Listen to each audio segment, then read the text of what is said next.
Hello and welcome back to another video on my channel. Before we get started on today's video, please subscribe, hit the like button, put all your comments and suggestions in the section below, and check out my other content once you're done watching this video. And today we are going to be talking about how Democrats are really in trouble in the next presidential election and going into the 2030s if they do not make gains in certain areas of the country. After the 2024 election, we have been able to see quite a few trends take place in many of these states.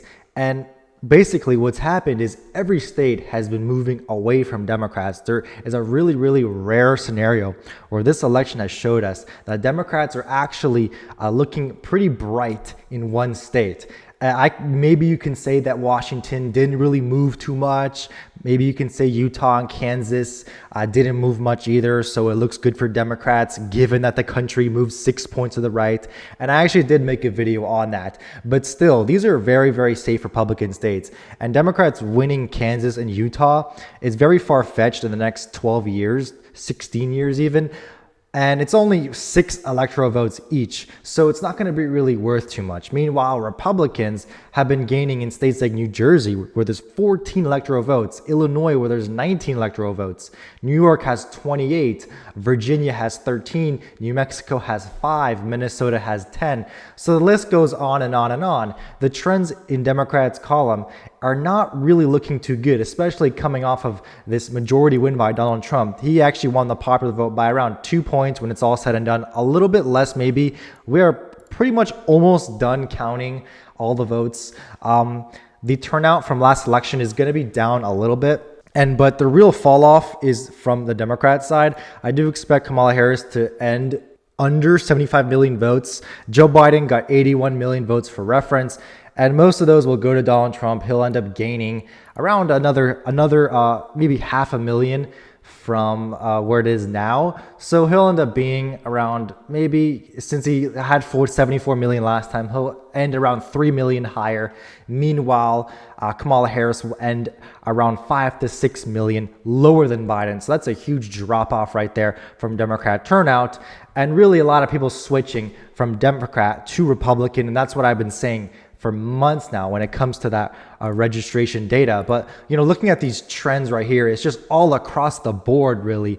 You have a really huge trends among the South and the Sun Belt, Arizona, Nevada, California, and then all the way up here in the Northeast, probably the biggest trends in most of the country, a little bit here in the Midwest. Republicans are going to be a little bit maxed out in some of these rural counties in the Midwest, but they've been able to gain in a lot of urban areas like Philadelphia over here, like Wayne County, like Cook County, even places like Milwaukee, a little bit in Hennepin, where Minneapolis is. So Republicans are making inroads among minority groups, so that way that these states can be generally leaning in their column, especially Pennsylvania, where Trump almost won by 2 points, or around 120,000 votes. Michigan, 1.7%. 1.4%, and then also a 80,000 vote win. And then surprisingly, the widest of them all, Wisconsin, was actually the smallest win of 0.9%, or around 30,000 votes. He had big wins in the Sun Belt though. In North Carolina, he won by over 3 points, or around almost 200,000 votes. In Georgia, he won by over 2 points, around 120,000 votes.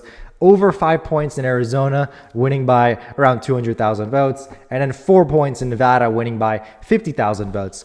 So him relying in the Sun Belt right now is something that he can't really do because he needs one of these Rust Belt states.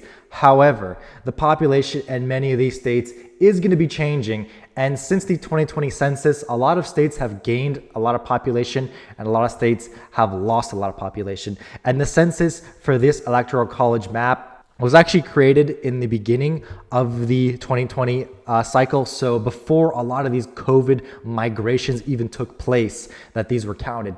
Now, 4 years later, the map is completely different. And Republicans have gained a lot of voters, a lot of electoral votes, a lot of congressional votes, to the point where they don't even need to rely on the Rust Belt anymore. Let me show you guys what that looks like. Look at this map right here. This is the projected 2030 congressional reapportionment. And this right here tells us exactly what we need to hear. it's Democrat states, California and New York, losing 4 seats, 3 seats, Pennsylvania, Michigan, Rhode Island, Minnesota, and Oregon losing 1, Illinois losing 2, and then all the rest of the states are Republican-leaning states. Idaho, Utah, Arizona gaining 1, Tennessee, North Carolina, South Carolina, Georgia gaining 1, Texas gaining 4, Florida gaining 3. And originally, many people were really worried about Texas due to the fact that it has been trending left. But this election cycle, Trump actually won it by 14 points, which is almost 3 times the amount that he won it by in the 2020 election. So this state right now is completely out of the picture for Democrats. The trends are just too much against them. They cannot combat these Hispanic trends and these urban trends, like Dallas County trending 10 points, Harris County trending 8 points, El Paso 20 points. Right, that right there, it's game over for them in the state of Texas and also in the state of Florida, which is constantly gaining people and is a very, very heavily right trending state. So that right there is over 70 electoral votes for Republicans. It was 70 this election, but going forward past 2028 is going to be more than that, probably around 77. This is a little bit of a projection. It could be a little bit iffy here and there. It won't be the exact same amount because we still do have around 5-6 years left of population changes, but the trends are pretty well spoken for themselves, and you can definitely see how it's generally going to look. Maybe even you're going to see another state lose another electoral vote, and maybe a state like Nevada would gain one. So putting this now on the map, we can actually see these changes. Already, you just noticed Texas, 44 electoral votes. California's at 50. California was at 54 this time around, so they're losing 4 electoral votes.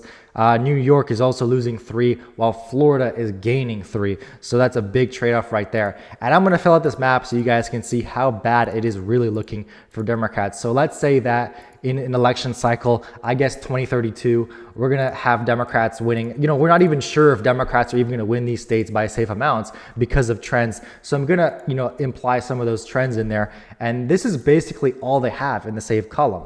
If they do not get their act together, that is. This is all they have in the safe column, given the fact that New York was a likely win, 11.7. New Jersey was 5.8.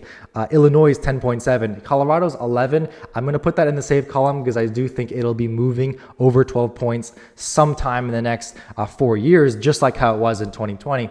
And then Trump coming in here, the future candidate, sorry, not Trump. So the future Republican candidate, J.D. Vance, whoever would run in 2032 even, would win probably all of these states right here in the safe column, given that this time around, that's what it was. Maybe you can say that states like Kansas, Utah, and Alaska will fall under that, especially Alaska. It was only a 13-point win.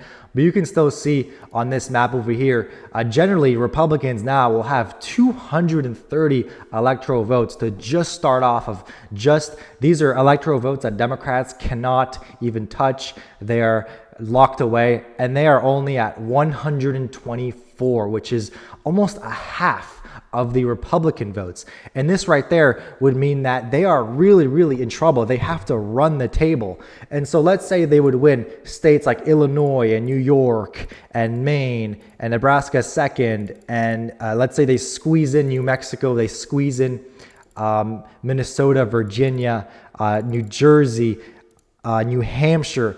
That right there brings them only to 214 electoral votes.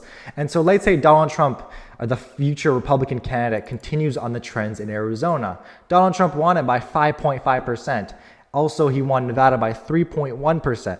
A Republican candidate in the future can definitely continue those Hispanic gains, and Republicans now are at 248. They continue on their winning streak in the state of North Carolina, where Trump won by 3.2, and they win in Georgia, which is one of the states that I do think Republicans are in trouble in. If they do have a bad year, they might end up losing the state of Georgia. But putting that in their column right there gives them 282 electoral votes. Democrats can run the table in the Rust Belt. It doesn't even matter. They can just win all 3 Rust Belt states, and it won't even matter. It won't matter at all because Republicans will already be over that 270 threshold. In this election cycle, if Donald Trump won all 4 of these Sun Belt states, he would be at 268 electoral votes. So that's probably around 16 more electoral votes, or 14 electoral votes more now than in the 2024 cycle. And that right there is a huge, huge warning sign for Democrats if they do not change their strategy, especially if they keep losing with Hispanic voters, because Hispanic voters was the largest right trending group in the United States, going from, I think, Biden plus 20 to 30 to Harris plus 6. Trump won Hispanic men by 10 points, I believe, according to some exit polls. So that right there would prove catastrophic. Arizona being so Hispanic gone, Nevada being gone, New Mexico starting to be competitive. We have Virginia, New Jersey, a lot of Hispanics becoming competitive. North Carolina gone. Georgia's the only one that I do worry about a little bit for Republicans in terms that these suburbs are still moving right. So they would have to gain more black voters in the Atlanta area and try to reverse some of this trending going on in these suburbs so they can keep the state in their column by around 2 points. And I think that would be possible with the right candidate, especially someone like J.D. Vance. A lot of Democrats are moving to Georgia, so that's something that Republicans do need to worry about in the future. But let's say that a Democrat were to win the state of Georgia, and they would barely win the election.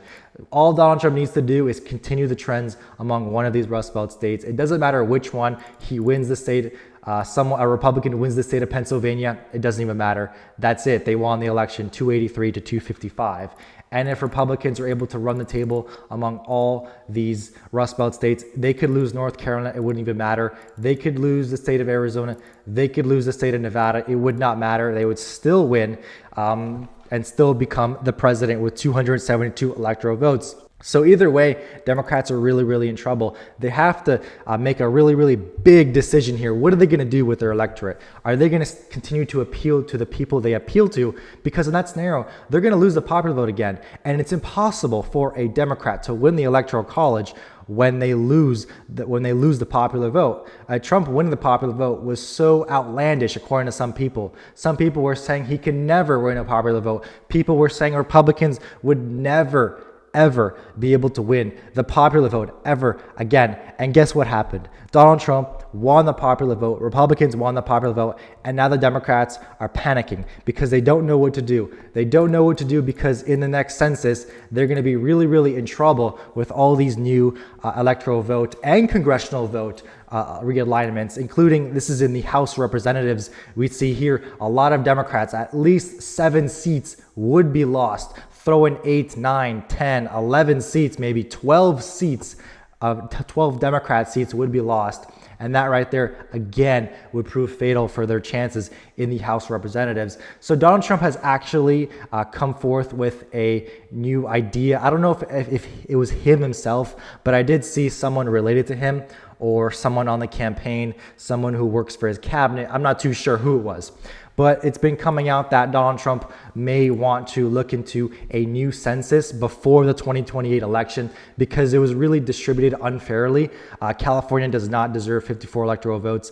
The population changes after the 2020 census were so huge that this electoral map is not fairly represented. Republican states need to be more represented, especially Texas and Florida, than California and New York, and the population changes do not demonstrate that whatsoever. So if Trump is able to get anything close to this happening, then once again, as I explained, even we have here the Republican candidate in the future winning just North Carolina, Georgia, and Arizona. He would not even need to win any of these other swing states, and he's already over 270 with 6 spare electoral votes. So let's say that you give California, New York another 4. It wouldn't even matter at that point because they still get over the top with just 3 out of the 7 swing states. And that's not even including bringing in states like New Jersey, Virginia, New Mexico, Minnesota, New Hampshire. That does not even include that. And checking out this map, it's just a lot of really, really safe Republican states that are completely out of reach for Democrats.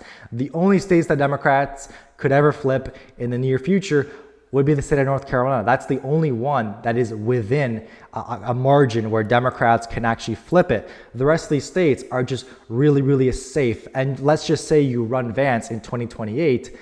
Ohio is going to be even redder, which means Pennsylvania, Michigan, Wisconsin would probably also become more red, which wouldn't even matter if Georgia flips. It wouldn't even matter if in this scenario Arizona flips, which I doubt since Trump won it by 5.5. Nevada, same thing.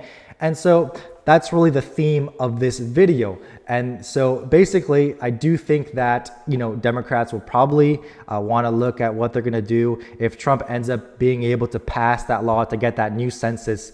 They really, really need to change their strategy, or else they will not be winning an election anytime soon, because Texas and Florida would basically just pad Republicans' margins.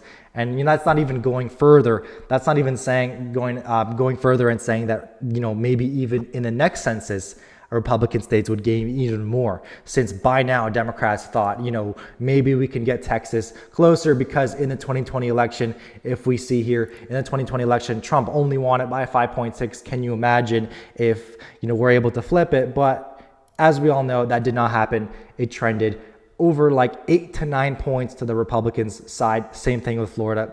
But that's going to be it for today's video. Thank you guys so much for watching. Please like and subscribe. Put all your comments and suggestions in the section below, and I'll check you guys out in the next one.